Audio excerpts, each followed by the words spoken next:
തൃശൂർ ചേലക്കരയിലെ ഭവന വാഗ്ദാന വഞ്ചനയിൽ ഉത്തരം മുട്ടി തൃണമൂൽ കോൺഗ്രസ് സംസ്ഥാന കോർഡിനേറ്റർ PV അൻവർ താൻ ആരെയും വഞ്ചിച്ചിട്ടില്ല എന്നും വാഗ്ദാനം നൽകിയവരുടെ വീടുകൾ മുക്കാൽ ഭാഗവും പൂർത്തീകരിച്ചെന്നുമാണ് ന്യായീകരണം. ചോദ്യങ്ങളോട് പ്രതികരിച്ച മുൻ MLA ന്യൂസ് മലയാളത്തിനെതിരെ അസഭ്യവർഷവും നടത്തി. അതേസമയം ഭവന വാഗ്ദാനത്തിൽ തനിക്ക് പങ്കില്ലെന്നും പൂർണ്ണ ഉത്തരവാദിത്തം അൻവറിനാണെന്നും ചേലക്കരയിലെ DMK സ്ഥാനാർത്ഥി ആയിരുന്ന NK സുധീർ പ്രതികരിച്ചു. അൻവറിന്റെ വാഗ്ദാനത്തിൽ വഞ്ചിതരായവരുടെ കാര്യങ്ങൾ മുഖ്യമന്ത്രിയുടെ ശ്രദ്ധയിൽപ്പെടുത്തിയതായും നിരവധി പേരാണ് ചതിക്കപ്പെട്ടതെന്നും ചേലക്കര MLA UR പ്രദീപ് പറഞ്ഞു. കഴിഞ്ഞ വർഷം നവംബറിൽ നടന്ന ഉപതെരഞ്ഞെടുപ്പിനിടെ ചേലക്കരയിലെ നിർധനരായ കുടുംബാംഗങ്ങളെ വാഗ്ദാനം നൽകി വഞ്ചിച്ച സംഭവം ന്യൂസ് മലയാളം പുറത്തു കൊണ്ടുവന്നതോടെയാണ് ഗത്യന്തരമില്ലാതെ അൻവറിന്റെ പ്രതികരണം. മുഖ്യമന്ത്രിയും CPIM-ഉം ചേർന്നാണ് ഭവന നിർമ്മാണത്തിനായി കണ്ടെത്തിയ ഫണ്ട് മുടക്കിയത്. ചേലക്കരയിൽ 6-7 വീടുകൾ മാത്രമാണ് താൻ ഏറ്റെടുത്തത്. ഏറ്റെടുത്ത വീടുകളുടെ മുക്കാൽ ഭാഗവും പൂർത്തീകരിച്ചു എന്നായിരുന്നു അൻവറിന്റെ ന്യായീകരണം.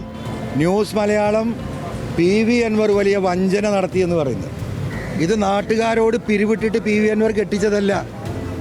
എൻ്റെ സ്വന്തം പോക്കറ്റിൽ നിന്ന് പണം കൊടുത്ത വീടുകളാണ്. ഈ പറയുന്ന 7-8 വീടുകൾ, അതിൽ മുക്കാൽ പങ്കും പണിയും കഴിഞ്ഞ് കിടക്കുകയാണ്. പലതും വാർക്കാനുള്ള ഘട്ടത്തിലാണ്. ഭവന വാഗ്ദാന വഞ്ചനയുമായി ബന്ധപ്പെട്ട ചോദ്യങ്ങൾക്ക് കൃത്യമായി മറുപടി നൽകാതിരുന്ന അൻവർ കുപിതനായി ന്യൂസ് മലയാളത്തിനെതിരെ അസഭ്യവർഷമാണ് പിന്നീട് നടത്തിയത്.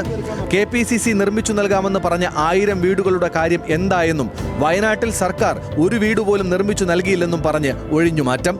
ഇവിടെ ആളെ കാണലാണ്, ആളെ കാണിച്ച് അത് നിലനിർത്തലാണെങ്കിൽ ആ മുതലാളിക്ക് നല്ലത് നല്ല ക്യാബറ ഡാൻസ് നടത്തുക, അത് ഷൂട്ട് ചെയ്യുക, അതിങ്ങനെ ടെലികാസ്റ്റ് ചെയ്യുക. ന്യൂസ് മലയാളത്തിന് ഇതിലേറെ നല്ലത് അതാണ്. അല്ലാതെ PV അൻവറിൻ്റെ നെഞ്ചത്തേക്ക് ഇത്തരത്തിലുള്ള പച്ചക്കള്ളം പറഞ്ഞു വന്നാൽ അതിന് മറുപടി പറയും.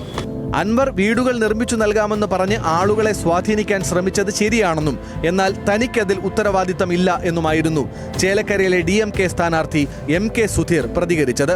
തന്റെ അറിവിൽ മണ്ഡലത്തിൽ 12 വീടുകൾ മാത്രമാണ് നിർമ്മാണം മുടങ്ങിക്കിടക്കുന്നതെന്നും സുധീർ പറയുന്നു. എനിക്കൊരു ഉത്തരവാദിത്തമില്ല. ഞാനൊരു ഓഫറും ആർക്കും കൊടുത്തിട്ടില്ല. അത് ക്ലിയർ ആയിട്ട് ഞാൻ പറയാം. പുള്ളി ഇലക്ഷന്റെ ഇതിൽ അദ്ദേഹം നടത്തിയ ഒരു പ്രസ്താവനയാണത്.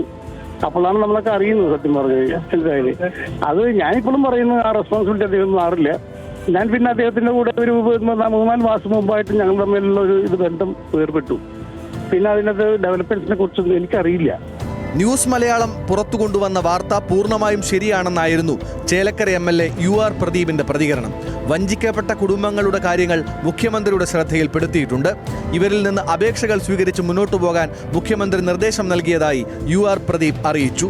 ചേലക്കര മണ്ഡലത്തിലെ അന്ന് ഉപതെരഞ്ഞെടുപ്പ് സമയത്ത് ശ്രീ അൻവർ CSR ഫണ്ട് അദ്ദേഹത്തിന് ലഭിക്കും എന്ന് ഒരു തെറ്റായ ഒരു പ്രചരണം കൊടുത്ത് അന്ന് നിരവധി വീടുകൾ ഇതുപോലെ നല്ല അത്യാവശ്യം ഒരു മഴയത്ത് കയറി കിടക്കാൻ പറ്റുന്ന സൗകര്യമുള്ള വീടുകൾ പോലും മൊത്തം പൊളിച്ച് ഇപ്പോൾ വീടില്ലാതെ കടത്തിണ്ണകളിലും മറ്റ് വാടക വീട്ടിലെല്ലാം കഴിയുന്ന ധാരാളം കുടുംബങ്ങളുണ്ട്.